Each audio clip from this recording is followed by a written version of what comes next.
toda tarde. Oferecimento. Pizzaria da Rita. Você escolhe o local e nós levamos a pizzaria até você. 9707-3575.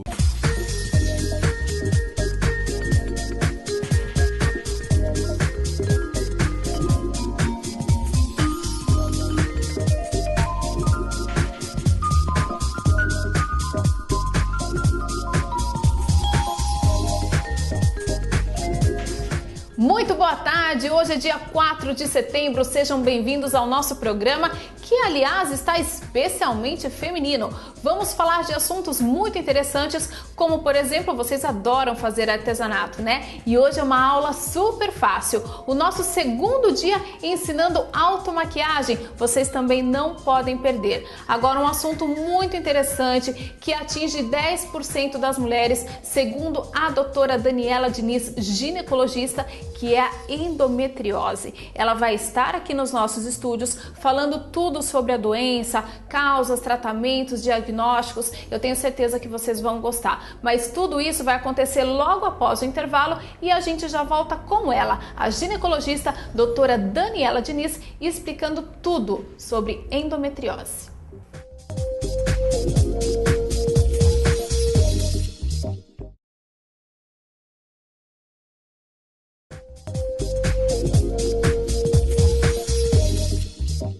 Olá, muito boa tarde, sejam bem-vindos ao nosso programa. Nós estamos recebendo hoje a doutora Daniela Diniz. Tudo bem, doutora? Tudo bem, Tatiana. Dani, fala pra mim, eu vou chamar de Dani porque eu já conheço a Dani há muito tempo, então não vou conseguir falar doutora Daniela, mas é a doutora Daniela. Qual é a sua especialidade?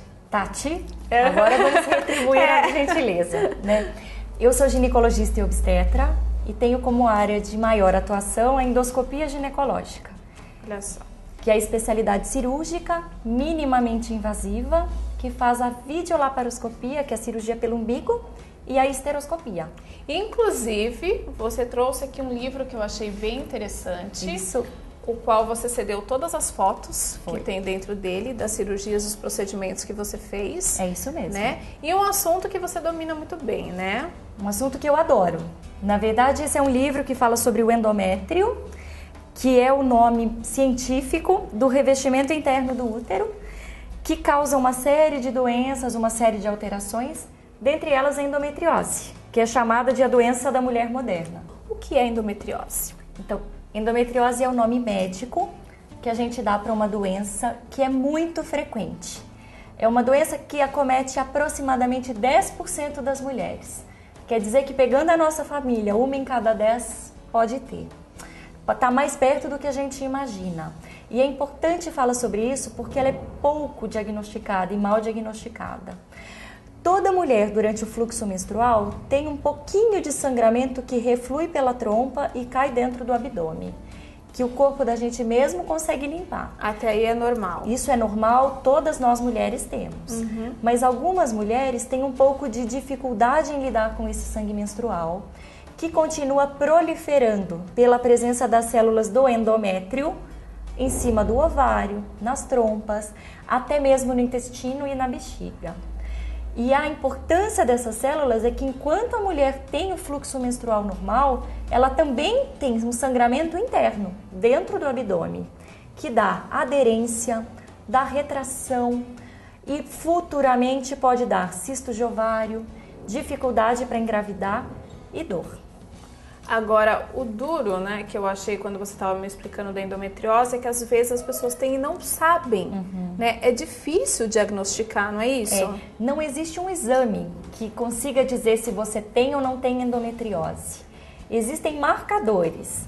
Existe um exame de sangue que chama CA-125, que pode estar alterado na endometriose, mas também em outras doenças. Quando a endometriose tem pequenas pintinhas, ela não aparece no ultrassom, nem na ressonância, não. E o diagnóstico demora uma média, um estudo feito pela equipe da USP de São Paulo, mostrou que demora em média 7 anos para a mulher começar a ter os sintomas da endometriose e o diagnóstico. E nas adolescentes isso é pior, porque ninguém pensa que uma cólica menstrual em adolescente pode ser doença. Sim. Demora até 13 anos. A pessoa vai descobrir, talvez, na época que chegar a hora de querer engravidar E tem uma maior dificuldade, né, doutora? Tem sim. Então, normalmente quem vai desconfiar que a paciente tem endometriose é o médico. É o médico. Que perante um relato de dor intensa. Então, o que é a endometriose? O que traz a endometriose? Sintomas, por exemplo. Ela é caracterizada por 3 sintomas. Dor durante a relação sexual. Dor durante o fluxo menstrual, uma dor que o mês inteiro incomoda, mas é mais intensa durante a menstruação, e dificuldade para engravidar, tá? Isso é chamado de dor pélvica crônica. Inclusive, eu dei uma aula no Congresso Paulista de Ginecologia e Obstetrícia, semana passada, no Hotel Transamérica, sobre esse assunto, para tentar alertar a classe médica a pensar sobre endometriose. A gente não faz o diagnóstico se a gente não suspeita. Claro que tem mulheres com cólicas menstruais saudáveis que não têm endometriose. Mas para essas que podem ter a doença, o diagnóstico precoce faz diferença, porque ela gera dificuldade para engravidar. É muito frequente mulheres que querem engravidar, depois de anos de tentativas, descobrirem que tinha distorção das trompas ou qualquer outra alteração pela endometriose. E tem tratamento daí para a pessoa de repente conseguir alcançar esse objetivo? Tem, claro que tem. Então, o tratamento inicial seria um tratamento tentando diminuir o fluxo menstrual. Para isso são utilizados anti-inflamatórios durante o dia de sangramento, ou pílulas anticoncepcionais, ou pílulas de uso contínuo para suspender a menstruação. Hoje em dia é muito bem visto no meio médico. É isso que eu ia falar. Às vezes as pessoas não gostam muito, acham que tem que menstruar. Não existe mais isso, né? Estamos numa época mais... A mulher moderna, que é a mulher que tem endometriose, ela tem escolha. Entendi. Então, não é proibido não menstruar, desde que você use um método indicado pelo médico para suspender o fluxo. Aí não vai ter problema. Certo. E se você usa isso de forma contínua, você começa a tratar a dor da endometriose. Ela não trata a origem, a cicatriz que ficou lá, ela vai tratar o sintoma da dor. Entendi. Uma vez que a mulher tem infertilidade ou a dor não melhora com essa medicação, normalmente, pelo menos após 6 meses de tratamento, ela passa a ter indicação do que é a minha área. A cirurgia? Videolaparoscopia, cirurgia. É simples a cirurgia, doutora? Ela é uma cirurgia minimamente invasiva, que é uma cirurgia mais simples do que as tradicionais, que faziam um corte como de cesariana. Mas ainda assim tem que ser feita em ambiente hospitalar, sob anestesia geral, a paciente precisa dormir. É feita por microincisões, incisões de 1 centímetro na parte de baixo do abdômen, no umbigo, e por ali são colocadas pequenas pinças que fazem o diagnóstico e o tratamento da endometriose. E uma vez feito isso, a paciente consegue restabelecer a fertilidade, em alguns casos específicos, e nos demais a gente pode pelo menos descobrir e limpar, para partir de um ponto zero. Então, a hora que chega na menopausa não tem mais endometriose. Isso, você falou muito bem. Né? Então, ela é uma doença caracterizada pelo fluxo menstrual. Então, a hora que para de menstruar, a mulher não sofre mais de endometriose. A não ser que ela já tenha aquelas cicatrizes e aquelas sequelas da doença anterior. Então, não sei, pode ser engano meu, sou leiga no assunto, mas estava aqui pensando enquanto você estava falando. Se a pessoa já tiver uma certa idade, né? De repente ela não vai mesmo engravidar, ou até já conseguiu, ou não quer. Compensa passar pela cirurgia ou de repente daí só o tratamento? Porque se depois da menopausa ela não vai sofrer com as consequências, então, isso é avaliado? Isso é importantíssimo na definição. Então, a gente vai pensar em cirurgia somente se a paciente já foi tratada clinicamente, se ela já tomou anticoncepcional ou usou o DIU hormonal, se ela tomou anti-inflamatório e não resolveu. Para você que está em casa, endometriose não é igual à cirurgia.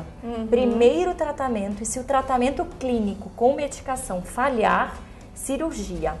É claro que a gente tem um pouco mais de pressa para indicar cirurgia para aquela paciente que quer engravidar, porque ela não quer esperar 5 anos para ter o bebê.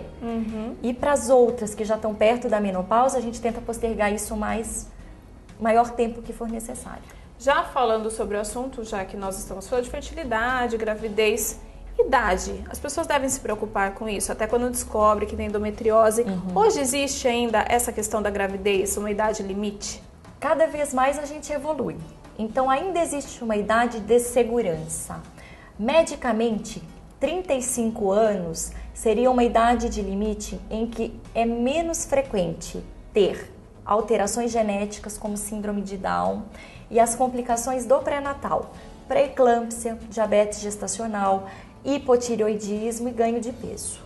Mas não existe contraindicação médica, se a mulher é saudável, de ter filhos após os 35 anos. A idade limite é a ovulação. Ah, sim. A fertilidade cai após os 40 anos. Então, Fica um pouquinho mais difícil. quando quer engravidar após os 40, fica um pouquinho mais difícil, a gente costuma indicar os tratamentos de reprodução. Mas a mulher pode ser mãe em qualquer idade, desde que ela ainda menstrue. E quantas vezes nós, mulheres, já que passamos dos 30, enfim, até independente da idade, devemos visitar a Nós, ginecologista? mulheres que já passamos dos 30, devemos nos preocupar com a prevenção das doenças. Então, em medicina a gente não consegue prevenir câncer, mas consegue diagnosticar cedo, enquanto a doença é inicial e pode ser curada. O Papa Nicolau deve ser feito anualmente, a partir dos 30 anos. Exames de sangue também, avaliação de tireoide, de glicemia, triglicérides para os fatores de risco cardíaco. Ginecologista é clínico da mulher, então tem que cuidar dessa parte também. Ultrassonografia para avaliação de cistos de ovário, miomas, pólipos uterinos. E a partir dos 40 anos, investigação da mama. Mamografia é anual. Anual. Entrou na menopausa, vem os outros exames. Densitometria óssea, ultrassom de abdômen e o rastreamento das outras doenças, como câncer de intestino e bexiga. Ou seja, amigas para sempre. Amigas para Não sempre. é? Anualmente. É isso. Muito obrigada, doutora Daniela, que é a Dani, minha amiga. Foi um prazer em receber você aqui. Prazer foi todo meu, Tati. Imagina, espero que você volte. Obrigada. Afinal de contas, eu tenho certeza que na sua cabecinha ainda tem alguma dúvida. A gente sempre tem. Afinal de contas, nós somos mulheres e não entendemos. Por isso, existem as especialistas aqui para tirar todas as nossas dúvidas. Então, vai no nosso site, coloque lá a sua questão, todatati.com.br. Nós teremos o maior prazer em responder você. Certo, doutora? Certo, muito obrigada. Muito obrigada Uma a ótima você. tarde. Ótima tarde.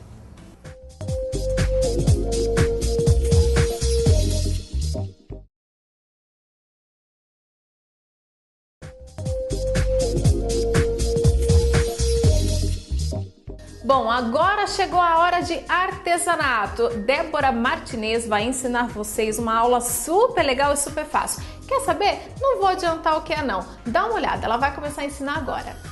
Oi, Tati, boa tarde, pessoal. Eu trouxe hoje uma técnica muito fácil, muito gostosa de se fazer.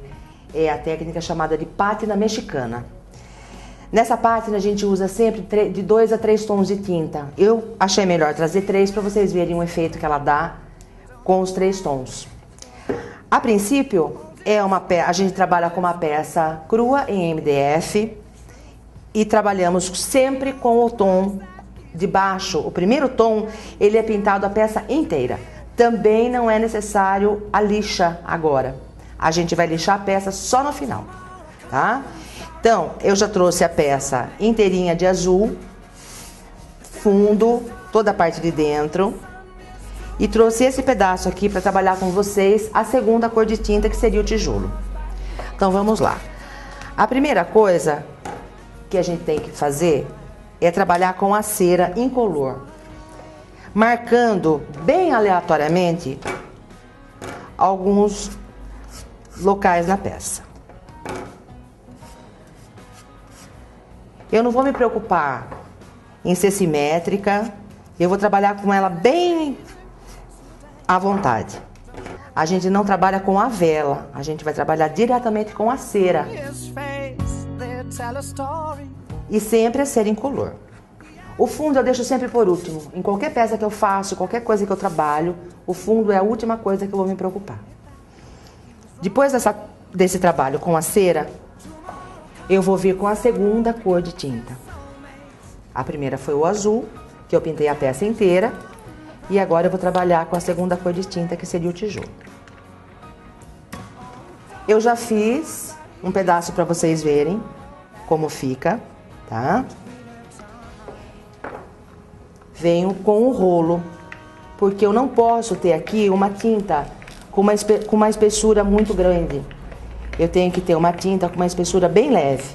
tem que estar bem coberto, mas a tinta tem que ser uma tinta leve, de cobertura leve. Então, eu venho com o tijolo no rolinho. Trabalho sempre com ela pura. É muito difícil diluir uma tinta. Apesar dela ser diluída em água, é muito difícil. Eu gosto de trabalhar com ela bem do jeito que ela sai da lata mesmo.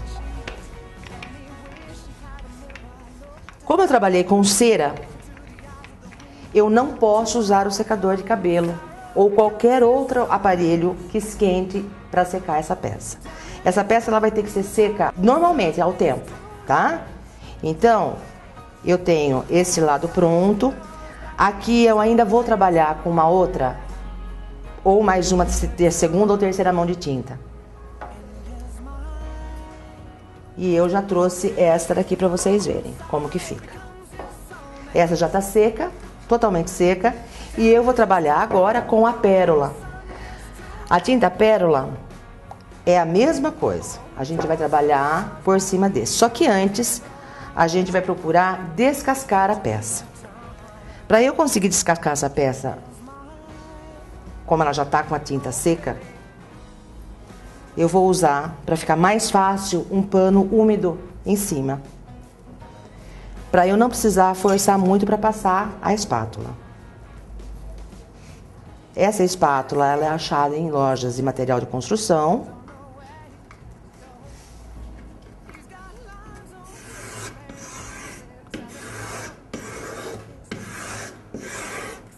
Eu posso deixar mais um pouco.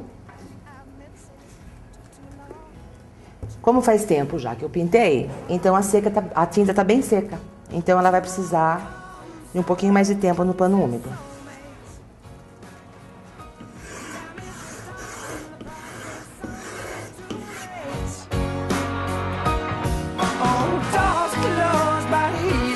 Você trabalha com a espátula sempre para você, nunca contra você.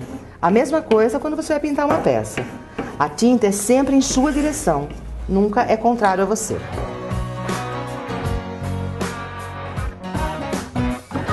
Então não se esqueçam de umedecer o pano, tá sempre com um paninho úmido perto de vocês, tá?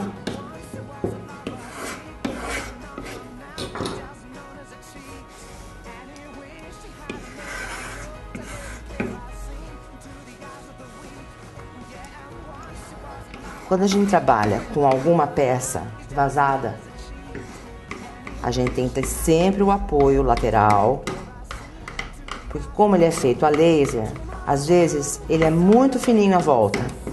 Então você tem que estar sempre segurando a peça. Porque o perigo dela quebrar é muito, muito fácil. Para cantinho eu vou usar alguma coisa menorzinha para dar o desgaste da pétala.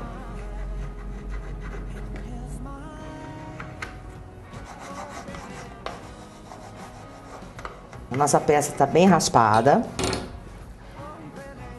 Agora eu uso um pano úmido, mas não tão molhado quanto o outro, tá? Porque agora eu só vou querer limpar a peça para poder trabalhar com a última e terceira camada de tinta.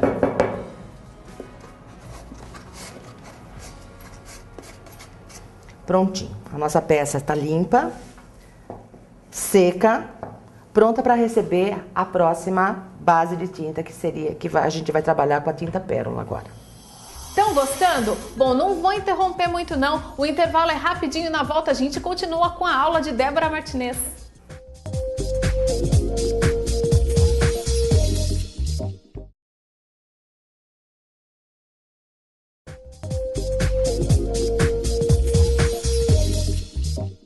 Voltamos e continuamos a nossa aula com Débora Martinez. Então nós estamos com esta peça, foi aquele passo que nós fizemos agora há pouco. Agora nós vamos cobrir, depois de raspada, a gente vai cobrir novamente com outra camada de cera. Também de uma forma aleatória, mas tentando pegar entre as cores. Colocar a cera entre as cores que a gente já trabalhou. Sorry now they want to know they got caught up in your talent show with you panicked little bastards in your fancy. Tá toda a peça tá passado já a cera. tá? Já conferi, tá certinho. E agora a gente vai fazer a última mão de tinta, que é com essa pérola.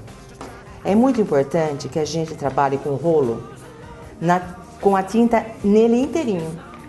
Às vezes a gente faz você só encosta e já vai. Não, você tem que trabalhar com o rolo em toda a extensão dele, com a tinta em toda a extensão. A gente vai chegar nesse passo aqui agora. Com o rolo, a tinta fina e quantas mãos forem necessárias para a gente chegar nesse tom aqui.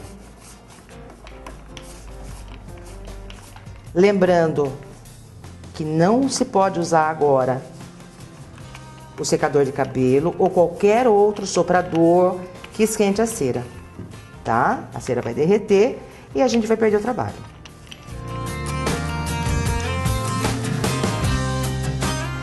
Então, entre uma mão de tinta pérola e outra, a gente espera secar. Eu agora dei uma arrumadinha porque tinha colocado pouca tinta no rolo. Mas entre uma mão e outra de tinta, a gente sempre espera secar, tá? Então, esse daqui vai ter aqui mais umas 2 mãos de tinta pérola até a finalização da peça, para ela chegar nesse estágio aqui, ok? Agora, então, eu vou passar a cera embaixo da peça, para já deixar ela preparada para o final. A mesma coisa, eu vou usar agora o pano úmido para amolecer um pouco essa tinta para eu poder passar a espátula. Eu não vou conseguir tirar o excesso de tinta daqui se eu não trabalhar com esse pano úmido em cima da peça. Mesmo porque já faz tempo que eu pintei. Não deixo muito tempo, eu vou com devagar, eu vou vendo até onde eu quero tirar.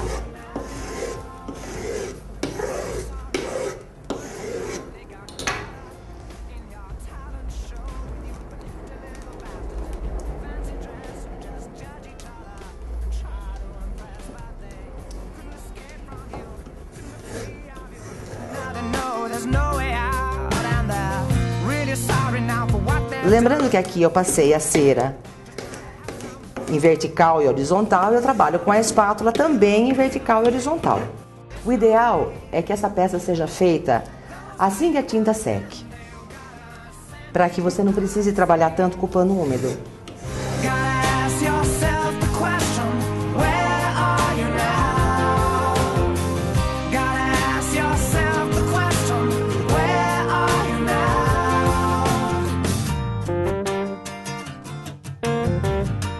Eu vou segurar novamente para não correr o risco dela quebrar.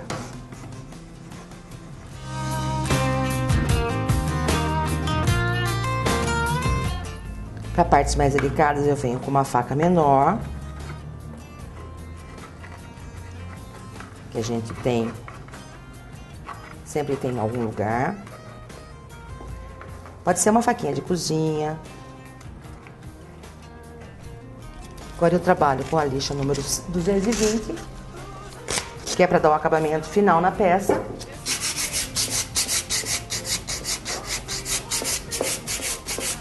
E ela ajuda a dar uma mesclada nesse tom de tinta.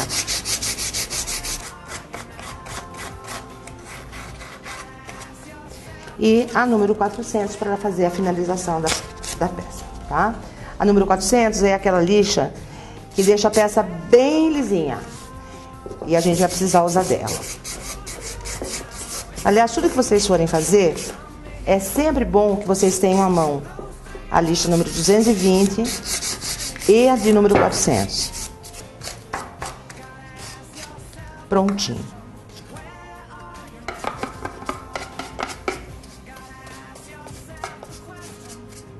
O próximo passo da peça é encerar. E antes, depois que eu tô com a peça inteira pronta, eu vou me preocupar com o fundo dela. E trabalho com a última tinta que eu usei de fundo. Esse fundo aqui, ele tem que ser feito. também de 2 a 3 mãos de tinta. Como eu tenho alguma cera, aquela cera que eu passei aqui embaixo, eu vou poder raspar também.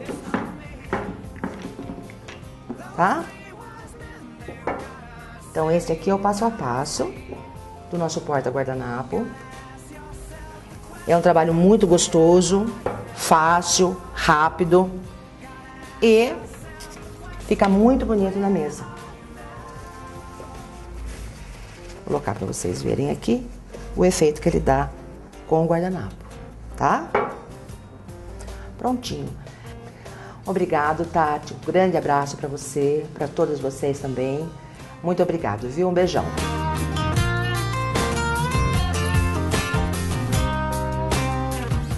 Muito obrigada, nossa professora, pela aula. Espero que você volte muitas vezes, porque a gente adora. Bom, agora é intervalo e na volta continua o nosso curso de automaquiagem. Hoje o segundo dia. Se você perdeu ontem, já sabe, corre lá no site, porque hoje é a continuação e eu tenho certeza que vocês vão adorar.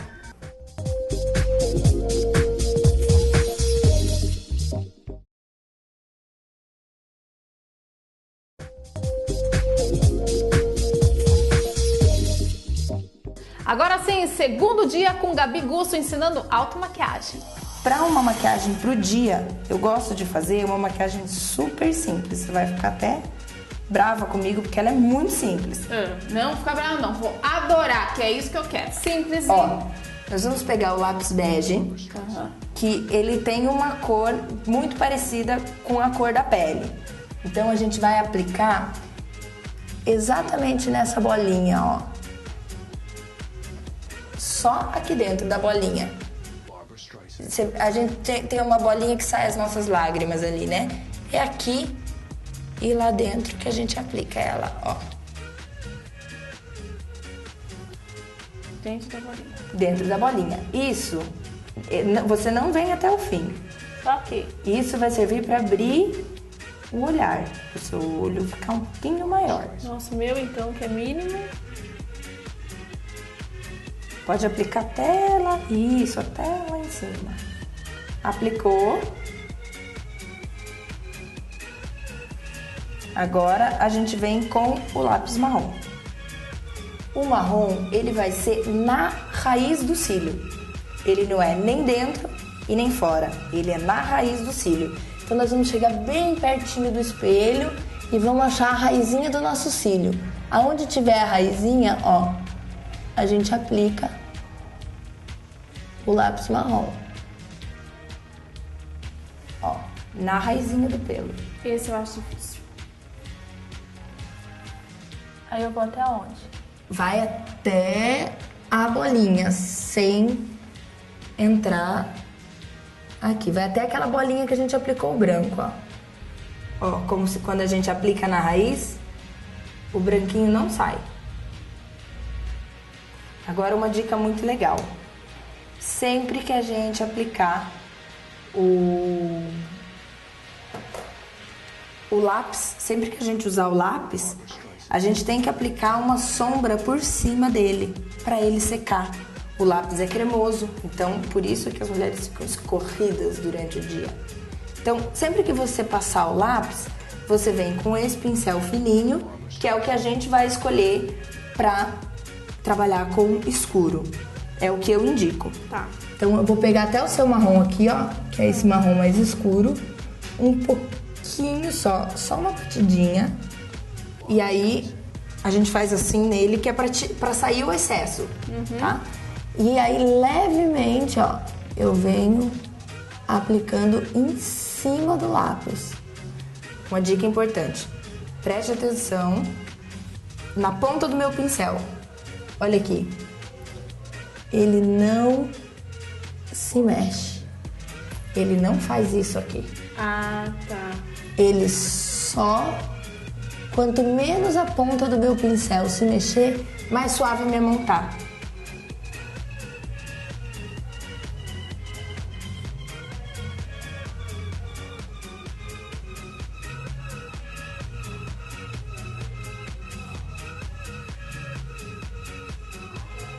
Ó que legal.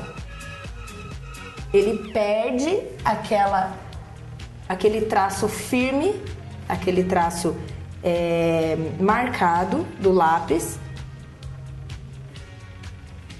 e sem descer do desenho que a gente traçou. Isso é muito importante, porque se a gente desce, a gente perdeu a proposta do desenho. Então a ideia é fazer muito suavemente para ele esfumar levemente. E isso, ó que bacana. Ele já perde aquela intensidade, aquele grosseiro. Agora vem tão temido côncavo. Não sei fazer. Por que eu começo a maquiagem por baixo e não por cima? Para me facilitar, para me ajudar a achar esse côncavo. O que eu vou fazer? Você consegue imaginar uma linha aqui, ó, entre o fim dos seus olhos e o fim da sua sobrancelha? Conseguiu imaginar? Imaginou? Então a gente vai pegar um marrom mais claro com esse mesmo pincel, um marronzinho mais claro, vai bater ele, porque agora ele vai ficar bem suave. Aí a gente vai fazer o quê? A gente vai traçar uma linha daqui de baixo, da onde a gente terminou o lápis, até esse ossinho que a gente tem aqui. Que o osso todo mundo tem.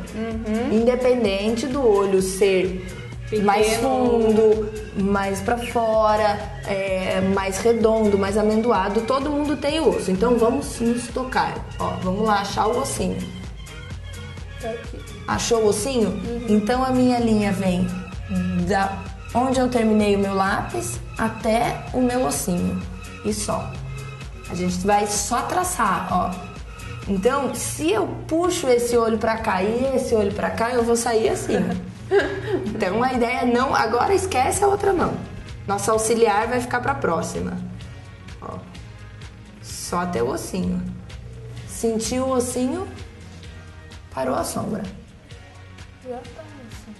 Achou o ossinho?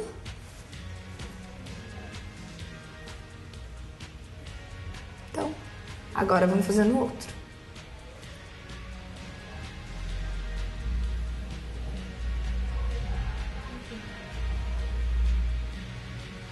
Esse é o limite dos seus olhos. Disso para dentro, a gente vai poder fazer a cor que a gente quiser. Esse é o maior segredo. Daí, para dentro, esse é o limite dos seus olhos. Daí para dentro você pode fazer um arco-íris, se você quiser. Esse é o problema, que as pessoas acham que a gente não pode maquiar com azul, com verde, com rosa. Pode, tudo pode. Você pode ter uma paleta gigante de cores. O que você não pode é ultrapassar os seus limites, os limites do seu rosto. E aí, estão gostando? Estão conseguindo seguir o passo a passo? Importante, como eu falei, é uma sequência, hein, gente? Perdeu alguma coisa, corre no site todatarde.com.br. Aliás, é bem interessante, porque a prática leva à perfeição. Então, se você não está conseguindo fazer automaquiagem na sua casa, vai praticando, porque eu tenho certeza que você vai obter excelentes resultados. Bom, o programa de hoje foi sensacional, especialmente feito para você, mulher. Espero que vocês tenham gostado. Sua opinião é muito importante para nós. Entre no site, deixe lá, inclusive no nosso Facebook também, ok? Amanhã é quarta-feira, tem mais programa Toda Tarde feito especialmente para vocês. Por enquanto a gente fica por aqui, mas amanhã a partir de 1h30 da tarde te espero neste sofá. Beijo grande e até amanhã.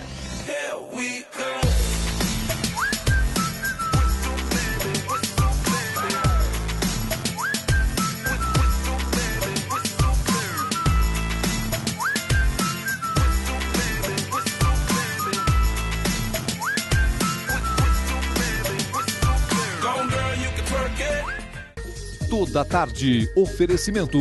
Pizzaria da Rita, você escolhe o local e nós levamos a pizzaria até você. 9707-3575.